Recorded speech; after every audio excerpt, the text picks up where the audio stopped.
अलवर जिले के लक्ष्मणगढ़ उपखंड क्षेत्र के अंतर्गत लगभग 213 गांव आते हैं और उपखंड क्षेत्र के अंतर्गत समस्त संक्रमित आने वाले ग्रामीणों को कोविड सेंटरों पर रखते हैं। उपखंड क्षेत्र में हरसाना मोड़, लक्ष्मणगढ़, कस्तूरबा गांधी आवासीय विद्यालय को कोविड सेंटर बनाया हुआ है। वहीं दूसरी ओर मौजपुर के कस्तूरबा गांधी आवासीय विद्यालय को कोविड सेंटर बनाया गया है। संक्रमण के शिकार हुए मरीजों को रहने, खाने पीने, चिकित्सा सुविधा मुहैया कराने सब कुछ व्यवस्था कोविड सेंटर के अंदर होती है। इन सेंटरों पर एक चिकित्सक, नर्सिंग कर्मचारी, वार्ड बॉय, सफाई कर्मचारी व प्रशासनिक टीचर वगैरह इत्यादि को कोविड सेंटर पर कोरोना से संक्रमित मरीजों की निगरानी हेतु नियुक्त किया जाता है। पर यहाँ न ऑक्सीजन सिलेंडर है, न डॉक्टर है और न ही नर्सिंग स्टाफ।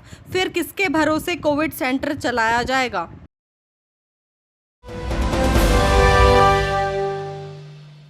धार्मिक नगरी केशोरायपाटन में इन दिनों कोरोना काल में मृतकों के परिजन उनकी राख विसर्जन करने के साथ साथ अन्य मृतक से संबंधित कर्मकांड के लिए भी लगातार आ रहे हैं। चंबल को गंगा के समान मानते हुए राख के साथ अस्थियां विसर्जन करने से मोक्ष की प्राप्ति का साधन मानते हुए आसपास के ग्रामीण क्षेत्रों के संभाग से जुड़े बड़े शहरों के लोग भी यहां चंबल में अपने परिजनों की अस्थियों का विसर्जन करने आ रहे हैं।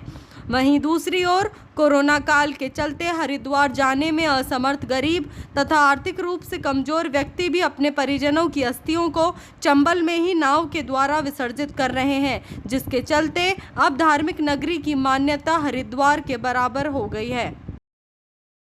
कोरोना काल लगा, इस कोरोना काल में जो हरिद्वार नहीं जा पा रहे हैं, जो बीमारी के कारण आदमी यहाँ केशोरायपाटन अपने माता पिता, अपने पूर्वजों की अस्थियां विसर्जन करने आ रहे हैं।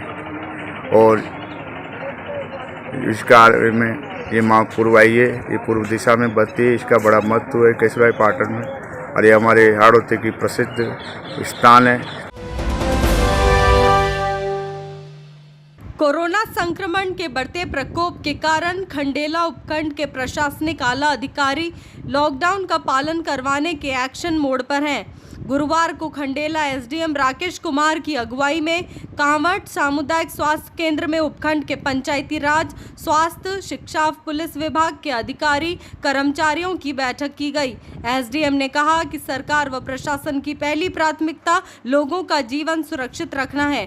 कोविड-19 को लेकर सरकार द्वारा बनाए गए नियमों की सख्ती से पालन करवाया जा रहा है और लोगों को जागरूक किया जा रहा है कि बिना वजह घरों से बाहर न जाएं। ग्रामीण क्षेत्रों में कोरोना के फैलाव को रोकने के लिए गांव के सरपंचों को निर्देश दिए गए हैं कि लॉकडाउन के दूसरे चरण की सरकारी गाइडलाइन के मुताबिक जानकारी देकर ग्रामीण जनों से घरों में रहने के लिए अपील करें। आज से 10 दिन पूर्व भरतपुर जिले के पातप थाना क्षेत्र अंतर्गत फूटा की गांव का सिख युवक अपने ससुराल जा रहा था कि रास्ते में एक पेड़ की छांव में आराम करने के लिए रुक गया।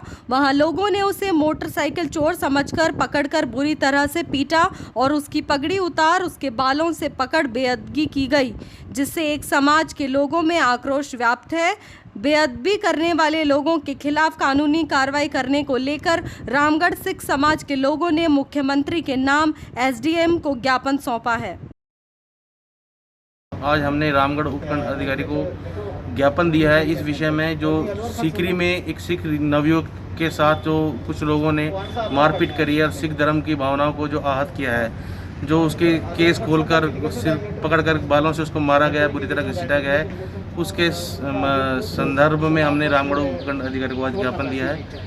हम यही चाहते हैं कि उस व्यक्ति प्रशासन उस व्यक्ति के खिलाफ उचित कार्रवाई करे। वो कहीं अपने ससुराल जा रहा था, रास्ते में रुककर पेड़ की छाया पे जैसे रुका पानी पीने के लिए, तो कहीं मोटरसाइकिल किसी की खड़ी थी, तो पानी पीकर 2 मिनट रुकने मतलब सांस लेने के लिए बैठ गया होगा। उसके ऊपर लोगों ने चोर समझा उसको, उसके हाथ मारपीट की, बाल खींचे, उसके बेअदबी की सिख समाज की। बाल पकड़ी जो सिख समाज का धर्म है, उसको हाथ लगाना गुनाह है।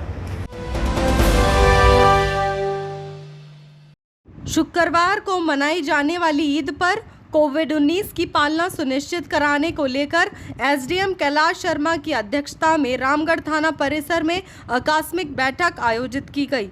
बैठक में एसडीएम कैलाश शर्मा ने बताया कि इन दिनों कोरोना महामारी ने फिर से विकराल रूप धारण किया हुआ है। सरकार और हम महामारी को काबू करने के लिए हर संभव प्रयास कर रहे हैं, इसलिए आप सभी से अनुरोध है कि आप सब इस महामारी के संकट काल में हमारा सहयोग करें, क्योंकि इस महामारी से बचने के लिए सोशल डिस्टेंसिंग और मास्क बहुत ही ज़रूरी है। सब लोग ईद की नमाज को अपने अपने घरों में ही अदा करें। मस्जिदों में व बाजार में बेवजह की भीड़ इकट्ठा ना की जाए। कस्बे रामगढ़ और आसपास के सब मुस्लिम धर्मगुरुओं की और सरपंच साहबों की मीटिंग ली गई, जिसमें सभी से निवेदन किया कि कल जो ईद की नमाज है वो सामूहिक रूप से अदा न करके अपने अपने घरों में ही करें, जिससे कि कोरोना महामारी का जो विकराल रूप है उससे लोगों को बचाया जा सके। इससे समाज के लोगों की सुरक्षा होगी और ये जिस तरीके से ये रोग बढ़ रहा है उस पर अंकुश लग पाएगा।